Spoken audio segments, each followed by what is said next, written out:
complétons tous les dispositifs préventifs, sécuritaires et coercitifs de lutte contre les départs de migrants à partir du territoire national.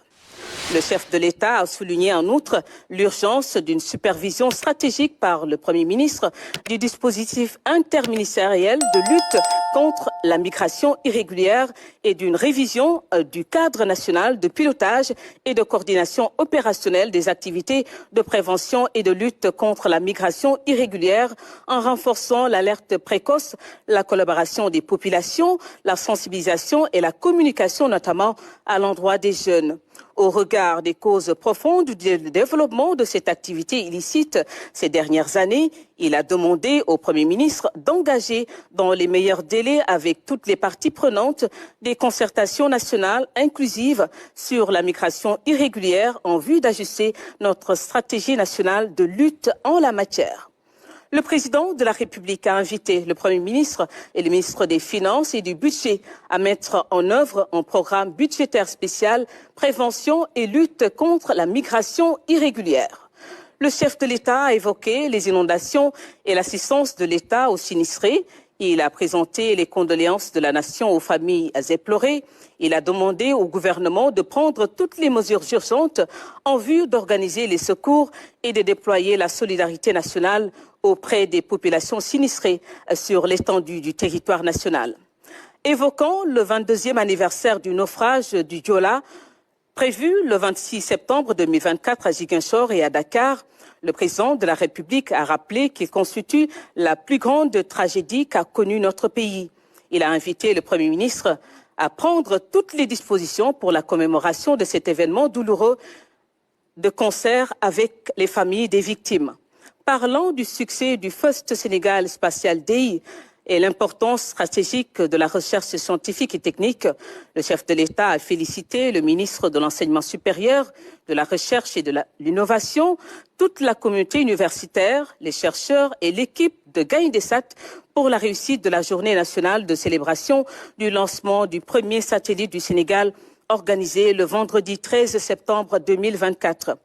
Afin, au titre de son agenda diplomatique, le président de la République a informé le Conseil qu'il se rendra à New York aux États-Unis du 22 au 26 septembre 2024 pour participer au sommet de l'avenir et à l'Assemblée générale des Nations unies. Dans sa communication, le Premier ministre a présenté au Conseil l'agenda de validation du nouveau référentiel des politiques économiques sociales 2025-2050 et de ses déclinaisons en un master plan 2025-2034 et un plan quinquennal 2025-2029. À cet égard, il a rappelé les différentes étapes du processus d'élaboration du référentiel en mettant en exergue les concertations menées notamment avec le secteur privé et la société civile pour recueillir leurs avis et commentaires sur les documents élaborés. Ces documents seront soumis à Monsieur le Président de la République en vue de leur adoption et publication. Le Premier ministre a ensuite évoqué les décisions ressorties de la réunion interministérielle tenue ce mardi 17 septembre 2024, consacrée à l'impact du stress hydrique et des crues de cet hivernage sur les cultures, les habitations et les infrastructures, notamment routières.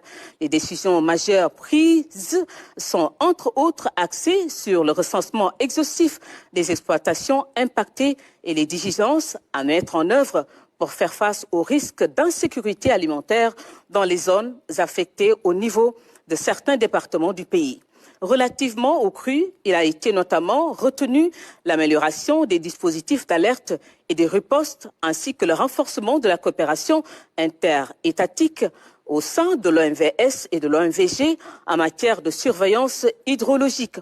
Au regard de la récurrence du stress hydrique et des crues, le Premier ministre a informé le Conseil de la mise en place au sein de la primature d'un comité permanent comprenant toutes les parties prenantes en vue d'assurer les synergies requises et la prise en charge efficace des mesures arrêtées.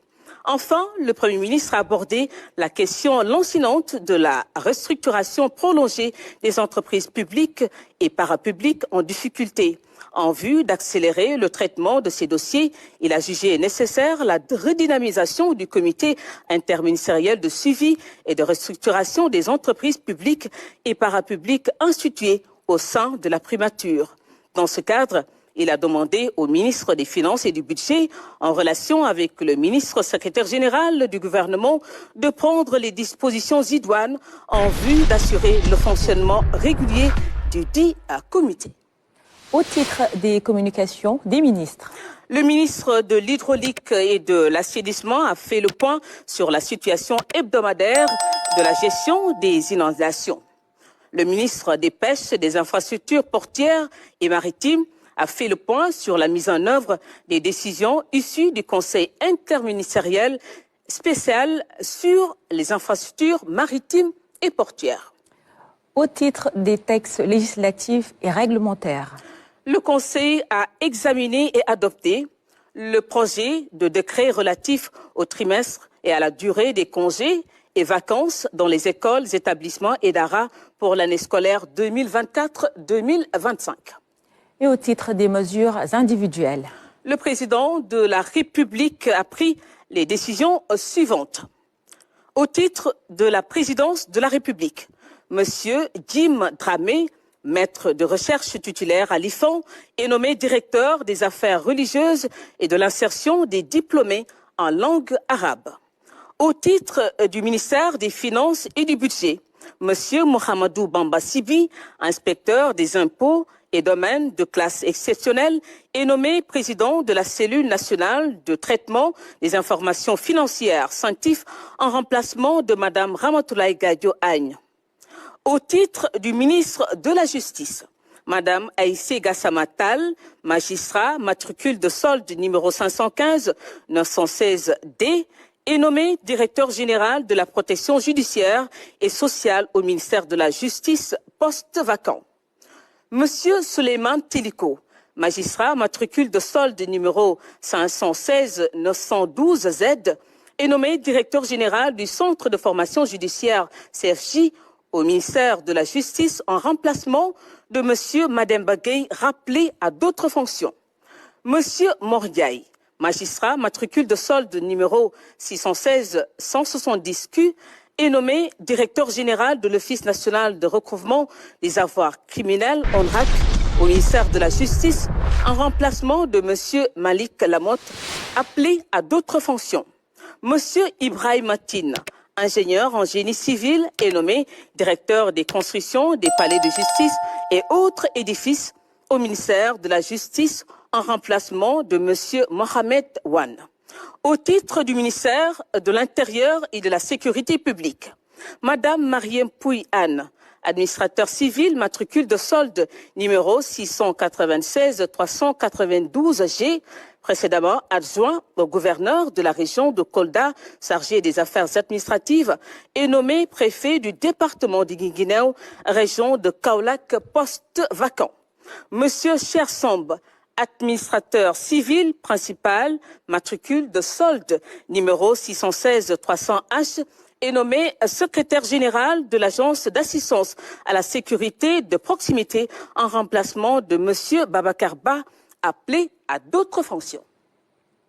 Anne-Marie Gomis, merci pour la lecture du communiqué du Conseil des ministres.